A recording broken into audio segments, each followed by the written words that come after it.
ഉണ്ടാകാനുള്ള കാരണം എന്താ? 6-ാം നൂറ്റാണ്ടിലെ കാട്ടറബികളെ പോലെ ലജ്ജിപ്പിക്കുന്ന രീതിയിൽ ജീവിതം മാറ്റുന്നുവോ? ആദരവായ പ്രവാചകൻ നബി മുഹമ്മദ് മുസ്തഫ അള്ളാന്റെ റസൂല് പറഞ്ഞതൊന്നും തെറ്റിപ്പോയിട്ടില്ല. പ്രവാചകൻ പറഞ്ഞു, ഇദാ ലഹറ ഫീ ഖൗമിനിൽ ഫാഹിഷ, ഒരു സമൂഹത്തിൽ അനാശാസ്യ പ്രവണതകൾ വർദ്ധിച്ചു കഴിഞ്ഞാൽ അഹല്ലല്ലാഹു ബി അൻഫുസിഹിം അദാബ, അവരുടെ ശരീരത്തെ അള്ളാഹു ശിക്ഷയ്ക്ക് വേണ്ടി ഹലാലാക്കി കൊടുക്കും. ഇനി ഇവന്മാര് ജീവിക്കണ്ട. അള്ളാഹു നമ്മളെ കാത്തുരക്ഷിക്കട്ടെ. ഈ ഭൂമി നമ്മുടെ കയ്യിലല്ല, ബിയദിഹി, അള്ളാഹുവിന്റെ കയ്യിലാണ്. അവൻ തീരുമാനിക്കുമ്പോ ഈ ഭൂമി കടന്നാടും. അള്ളാഹുവിന്റെ റസൂൽ പറഞ്ഞു, ഒരു സമൂഹത്തിൽ അനാശാസ്യ പ്രവണതകൾ വർദ്ധിച്ചാൽ ആ നാട്ടിൽ അഹല്ലല്ലാഹു ബി അൻഫുസിഹിം അദാബ, അവരുടെ ശരീരത്തെ അള്ളാഹു ശിക്ഷയ്ക്ക് വിധേയമാക്കും. ഫാഹിഷത്ത് എന്ന് പറഞ്ഞാൽ എന്താ ഫാഹിഷത്ത്? ഫാഹിഷത്ത് എന്താന്ന് പറഞ്ഞെങ്കിൽ റസൂലുള്ള ഒന്നുകൂടി വിശദീകരിച്ച് പറയുന്നുണ്ട്. അള്ളാഹു അത് രണ്ടിൽ നിന്ന് നമ്മുടെ സമൂഹത്തെ കാത്തുരക്ഷിക്കട്ടെ. അള്ളാഹുവിന്റെ പ്രവാചകൻ പറഞ്ഞു, ഇദാ ലഹറ ഫീ ഖൗമിനി സിനാ വൽരിബാ, ഇദാ ലഹറ ഫീ ഖൗമിനി സിനാ വൽരിബാ സല്ലല്ലാഹു അലൈഹിൽ മൗതാ. എന്റെ സമൂഹമേ കേട്ടിരിക്കുക, അള്ളാന്റെ റസൂല് പറഞ്ഞു, ഏതെങ്കിലും ഒരു സമൂഹത്തിൽ വ്യഭിചാരവും പലിശയും വർദ്ധിച്ചു കഴിഞ്ഞാൽ സല്ലല്ലാഹു അലൈഹിൽ മൗതാ, ആ സമൂഹത്തിന് മരണനിരക്ക് കൂടുമെന്ന് ആദരവായ പ്രവാചകൻ നബി മുഹമ്മദ് മുസ്തഫ. എന്ന് പറഞ്ഞാൽ അതിന്റെ അർത്ഥം എന്താണ്? ഏതെങ്കിലും ഒരു നാട്ടിൽ വ്യഭിചാരവും മദ്യപാനവും അധികരിച്ചു കഴിഞ്ഞാൽ അവിടെ മരണനിരക്ക് കൂടാൻ തുടങ്ങും. എന്ന് പറഞ്ഞാൽ ഒരു മഹല്ലിലെങ്ങാനും ഏതെങ്കിലും ഒരു മഹല്ലിൽ വ്യഭിചാരികളും മദ്യപാനികളും അധികരിച്ചു കഴിഞ്ഞാൽ ആ മഹല്ലിലെ ഖബർസ്ഥാൻ തികയുകയില്ല. ജമാഅത്ത് കമ്മിറ്റി പിന്നെ അടുത്ത ഖബർസ്ഥാൻ മേടിക്കേണ്ടി വരും. അവിടെ മരണനിരക്ക് അടിക്കടിക്ക് കൂടിക്കൊണ്ടേയിരിക്കുമെന്ന്, അവിടുത്തെ ഖബർ വെട്ടുകാർക്ക് ജോലി കൂടുമെന്ന് നബി മുഹമ്മദ് മുസ്തഫ. മനസ്സിലായോ പറഞ്ഞത്? അള്ളാഹു നമുക്ക് മനസ്സിലാക്കാൻ തൗഫീഖ് നൽകട്ടെ. ഒരു നാട്ടിൽ, ഒരു ജില്ലയിൽ, ഒരു മഹല്ലിൽ രണ്ട് കാര്യങ്ങൾ വർദ്ധിച്ചാൽ, ഒന്ന് ഇദാ ലഹറ ഫീ ഖൗമിനി സിന, വ്യഭിചാരം, രണ്ട് വറിബ, പലിശ. ഇത് രണ്ടും വർദ്ധിച്ചാൽ സല്ലല്ലാഹു അലൈഹിൽ മൗത, ആ നാട്ടിലെ മരണനിരക്ക് കൂടും. പെട്ടെന്ന് മരിക്കും. ഏതെങ്കിലും ഒരു വീട്ടിൽ, ഒരു കുടുംബത്തിൽ പലിശ വാങ്ങിക്കുന്നവനും വ്യഭിചരിക്കുന്നവനും ഉണ്ടെങ്കിൽ ആ കുടുംബത്തിലെ ആളുകൾക്ക് ദീർഘായുസ് കുറവായിരിക്കുമെന്ന് നബി മുഹമ്മദ് മുസ്തഫ. കാരണം രണ്ട് ശുദ്ധി നഷ്ടപ്പെട്ടു പോയാൽ ഈ സമൂഹത്തിന് പിന്നെ നിലനിൽപ്പില്ല. രണ്ട് ശുദ്ധി. ഏത് ശുദ്ധി? ഒന്ന് ലൈംഗിക ശുദ്ധി, മറ്റൊന്ന് സാമ്പത്തിക ശുദ്ധി. ഈ രണ്ട് ശുദ്ധി എന്ന് നഷ്ടപ്പെട്ടു പോകുന്നു, അന്ന് ഈ സമൂഹം തകരും. തീർച്ചയായും. ആദരവായ റസൂലുള്ളാഹി സ്വല്ലല്ലാഹു അലൈഹി വസല്ലം പറഞ്ഞു, അല്ലാഹു ഈ രണ്ട് ശുദ്ധി നമ്മുടെ ജീവിതത്തിൽ, കുടുംബത്തിൽ നൽകി അനുഗ്രഹിക്കട്ടെ. ഒരു വീട്ടിലെ പെണ്ണ്, അവള് ലൈംഗിക ശുദ്ധിയില്ലാത്തവൾ. ആ വീട്ടിലെ പുരുഷൻ സാമ്പത്തിക ശുദ്ധിയില്ലാത്തവൻ. ആ വീട്ടിലെ ആളുകൾക്ക് ദീർഘായുസ് ഉണ്ടാവില്ല. എത്ര ദുആ ചെയ്താലും. ഇത് അള്ളാഹിനോട് പറഞ്ഞേ പറ്റൂ. കാരണം എന്താ? ഈ രണ്ട് ശുദ്ധി പ്രധാനപ്പെട്ടതാണ്. ഈ രണ്ട് ശുദ്ധി നമുക്കില്ല. ലൈംഗിക ശുദ്ധിയില്ല, സാമ്പത്തിക ശുദ്ധി. ആണുങ്ങൾക്ക് സാമ്പത്തിക ശുദ്ധിയില്ല. ശുദ്ധിയുണ്ടോ? ഒരു ശുദ്ധിയില്ല. റിട്ടയർ ആയി കിട്ടുന്ന പൈസ ബാങ്കിൽ പലിശ മേടിക്കുക. റമളാൻ മാസത്തിൽ നോമ്പ് തുറക്കണം, ആ പലിശ മേടിച്ചിട്ട് കിട്ടുന്ന പൈസ മുഴുവനും കൊണ്ടുപോയി ഇടുകയാണ്. 11.5%, 12% പലിശ. ആ പലിശ വാങ്ങിച്ചിട്ട് കാര്യങ്ങൾ നടത്തുക, അത് ഹലാലാണ്. ഇദാ ലഹറ ഫീ ഖൗമിനി സിന വറിബ എന്ന് പറഞ്ഞാൽ ആ റിബയിൽ ഇതും പെടും. പലിശ എന്ന് പറഞ്ഞാൽ ബാങ്ക് പലിശയും പെടും. കിട്ടുന്ന സമ്പാദ്യം മുഴുവനും കൊണ്ടുപോയി ബാങ്കിലിട്ടിട്ട് ആ ബാങ്കിന്റെ പലിശ മേടിച്ച് സ്വസ്ഥമായി കൈകെട്ടിയിരുന്ന് ഭക്ഷണം കഴിച്ചാൽ, എന്റെ പൊന്നു സഹോദരിമാരെ, പൊന്നു സഹോദരങ്ങളെ, അടുത്ത പ്രാവശ്യം വാതിരങ്ങൾ എന്നെ വിളിച്ചില്ലേലും കുഴപ്പമില്ല, എനിക്കൊരു പരാതിയുമില്ല. ആ വീട്ടിൽ പ്രശ്നങ്ങൾ ഉണ്ടാകും. പലിശ കൂടുതലായിട്ട് അനുഭവിക്കുന്ന ഒരു സമൂഹം, ആ സമൂഹം പ്രകൃതിയുടെ ദുരന്തങ്ങൾ ഏറ്റുവാങ്ങുന്ന സമൂഹമാണ്. കാരണം എന്താ? ആദരവായ പ്രവാചകൻ പറഞ്ഞു, ഇഹ്ഫളുൽ അർള, ഈ ഭൂമിയെ നിങ്ങൾ സൂക്ഷിച്ചു കൊള്ളണം. നിന്റെ സർവ്വ തോന്നിവാസവും കാണുന്നതാരാ? ഈ ഭൂമിയല്ലേ. ഈ ഭൂമി അത് കണ്ടുകൊണ്ടിരിക്കുകയല്ലേ. ആളുകൾ ഉറക്കമാണെങ്കിലും ഉണർവിലാണെങ്കിലും സർവ്വ തോന്നിവാസത്തിന് സാക്ഷി നിൽക്കുന്നതാരാ? ആരാ? ഈ ഭൂമിയാണ്. അള്ളാഹുവിന്റെ പ്രവാചകൻ പറഞ്ഞു, അക്രിമുൽ അർള, ഈ ഭൂമിയെ നിങ്ങൾ ബഹുമാനിക്കണേ. ഫഇന്നഹാ ഉമ്മുക്കും, ഈ ഭൂമി നിങ്ങളുടെ മാതാവാണെന്ന് നബി മുഹമ്മദ് മുസ്തഫ. ഈ ഭൂമിയെ നിങ്ങൾ ബഹുമാനിക്കണേ. ഇങ്ങനെ ഈ ഭൂമിയുടെ മുകളിൽ കടന്നിട്ട് നിങ്ങൾ ഇത്രയ്ക്ക് വലിയ തമ്മാടി തരങ്ങൾ കാണിക്കരുത്. ഈ ഭൂമി ക്ഷമിക്കുന്നതിനും ഒരു പരിധിയുണ്ട്. അത് നിങ്ങളുടെ ഉമ്മയാണ് ഭൂമി എന്ന് നബി മുഹമ്മദ് മുസ്തഫ. സഹോദരങ്ങളെ, ഉമ്മ ക്ഷമയുടെ പ്രതീകമാണ്. ആ ഉമ്മ സഹിക്കുന്നതിനൊരു പരിധിയുണ്ട്. അവസാനം കൽബ് തകർന്നിട്ടൊരു ഉമ്മയെങ്ങാനും ഇവൻ നശിച്ചു പോകട്ടെ എന്ന് പറഞ്ഞു പോയാ ഉമ്മയുടെ കോപമുണ്ടായാൽ പിന്നെ തവിട് പൊടിയാകില്ലേ? ഈ ഭൂമി നിങ്ങളുടെ മാതാവാണ്. ഈ മാതാവിനെ നിങ്ങൾ ബഹുമാനിക്കണേ എന്ന് നബി മുഹമ്മദ് മുസ്തഫ.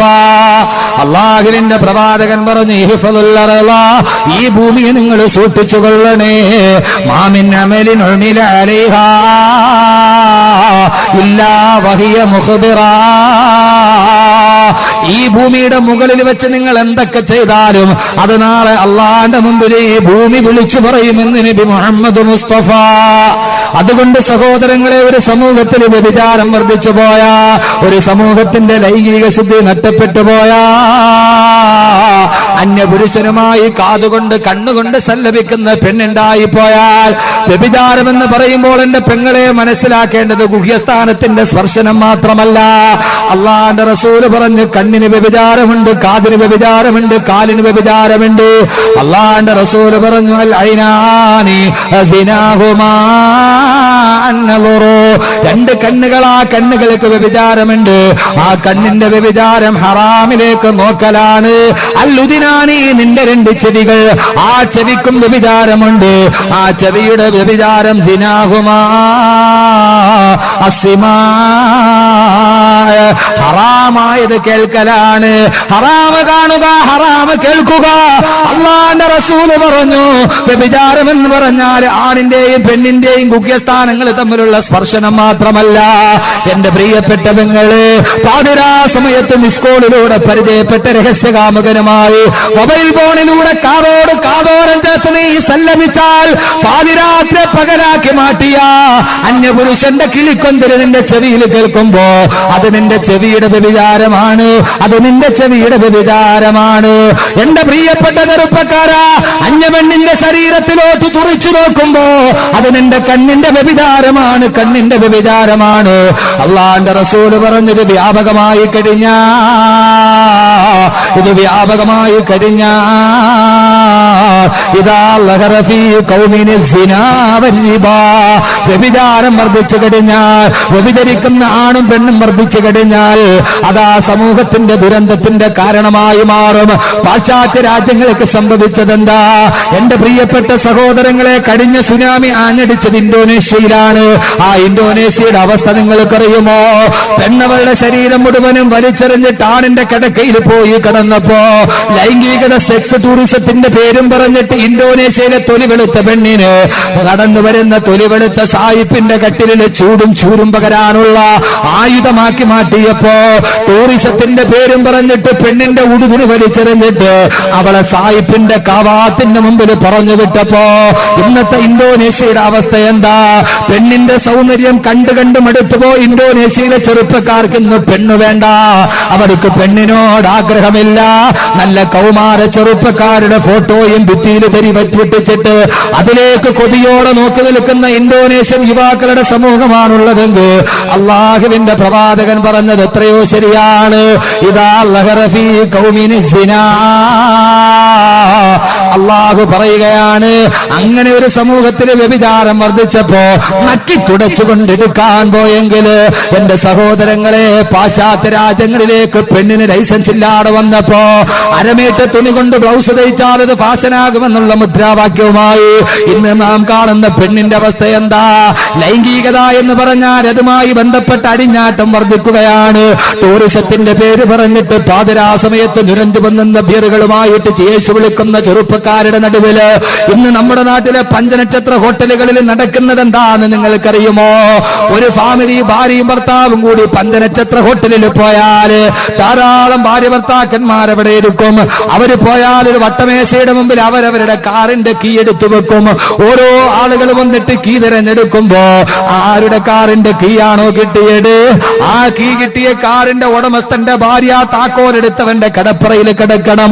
അവന്റെ ഭാര്യ മറ്റൊരുവന്റെ മുമ്പിലോട്ട് കിടക്കണം. കടൽ കടന്നു വന്ന നാഗരികതയില്ലാത്ത ലോകത്തിന്റെ അധപ്പതനത്തിന്റെ സംസ്കാരം നമ്മുടെ നാട്ടിലോട്ട് കടന്നു വന്നപ്പോ സ്വന്തം ഭാര്യയെ കടപ്പുറയിൽ വെച്ചു മാറുന്ന പാശ്ചാത്യൻ അധിനിവേശം ഈ സമൂഹത്തിലോട്ട് കടന്നു വന്നപ്പോ അല്ലാഹു പറയുകയാണ്, അല്ലാഹു ബി അൻഫുസിഹിം അദാബാ. ഈ സമൂഹം ഇനി ഭൂലോകത്ത് ജീവിച്ചിരിക്കണ്ട, അവരെ ഞാൻ തകർത്തെറിയുമെന്ന് പറഞ്ഞപ്പോ എന്റെ പ്രിയപ്പെട്ട സഹോദരങ്ങള്, അല്ലാഹുവിന്റെ ഖുർആൻ പറഞ്ഞു, വലനുദീകന്നഹും മിനൽ അദാബിൽ അദ്നാ ദൂനൽ അദാബിൽ അക്ബർ. ഇടയ്ക്കിടയ്ക്ക് ഈ ചെറിയ ചെറിയ പ്രതിഭാസങ്ങൾ വരുന്നത് എന്തിനാ? എന്റെ പൊന്നു യുവാക്കള്, എന്റെ പൊന്നു സഹോദരിമാരെ, ലഅല്ലഹും യർജിഊൻ, അവരൊന്ന് തിരിച്ചു വരാൻ വേണ്ടി, അവരുടെ മനസ്സിലൊരു ചിന്തയുണ്ടാകാൻ വേണ്ടി. ഏതായാലും പൊന്നു ചെറുപ്പക്കാരായി ഭൂമിക്ക് കൂടുതൽ ആയുസില്ല. 2008 ലോക ശാസ്ത്രജ്ഞന്മാരുടെ സമ്മേളനത്തെ അഭിസംബോധന ചെയ്യാൻ വന്ന സാക്ഷാൽ സ്റ്റീഫൻ ഹോക്കിംഗ് ആണ് വീൽചെയറിൽ ഇരുന്നിട്ട് പറഞ്ഞത്, ഇന്ന് ലോകത്ത് ജീവിച്ചിരിക്കുന്ന ഏറ്റവും വലിയ പ്രപഞ്ച ശാസ്ത്രജ്ഞന് അദ്ദേഹം പറഞ്ഞു, ഈ ലോകം അവസാനിക്കാൻ പോവുകയാണ്, ഈ ലോകം തകരാൻ പോവുകയാണ്, ഈ ഭൂമിക്ക് ഇനി കൂടുതൽ ആയുസില്ല. അദ്ദേഹം പറഞ്ഞ രണ്ട് കാരണം, ഒന്ന് ആഗോള താപനമാണ്, മറ്റൊന്ന് ആണവ വികിരണമാണ്. ഒന്ന് ശ്രദ്ധിക്കണേ, കഴിഞ്ഞ യോഗത്തിൽ അദ്ദേഹം പറഞ്ഞു ഈ ലോകം അവസാനിക്കാൻ പോകുന്നു. ഒന്ന് ആഗോള താപനമാണ്, വല്ലാതെ ചൂട് വർദ്ധിക്കലാണ്, ആ ചൂടിന്റെ കെടുതികൾ നന്നായിട്ട് നാം അനുഭവിക്കുന്നു. രണ്ടാമത് അദ്ദേഹം പറഞ്ഞു ആണവ വികിരണമാണ്, അണുവായുധങ്ങൾ അന്തരീക്ഷത്തിലേക്ക് പ്രസരിക്കുക. ജപ്പാനിൽ സുനാമി ഉണ്ടായപ്പോ 4 ആണവ റിയാക്ടറുകളാണ് പൊട്ടിത്തെറിച്ചത്. അതിന്റെ അണുവായുധങ്ങൾ കടലിൽ പോലും വന്നു എന്ന് ഇന്നത്തെ മാധ്യമത്തിന്റെ വാർത്തയാണ്. എന്റെ സഹോദരങ്ങളെ, ലോകാവസാനത്തിന്റെ പ്രവചനം പോലെ സർവ്വതും നമ്മുടെ മുമ്പിലോട്ട് വന്നിറങ്ങുമ്പോ, ഈ ഭൂമി കലിതുള്ളിയാടുമ്പോ അള്ളാന്റെ ദുനിയാവിന് അള്ളാഹുവിന്റെ സ്വർഗത്തിന് വേണ്ടി ജീവിക്കാൻ ഈ ജീവിതത്തിൽ ഒരു മാറ്റമുണ്ടാവാൻ ഇങ്ങനെ ജീവിച്ചാ മതിയോ? ഒരു മാറ്റമുണ്ടാകണ്ടേ, ഒരു മാറ്റമുണ്ടാകണ്ടേ? എന്റെ പൊന്നു ചെറുപ്പക്കാരാ,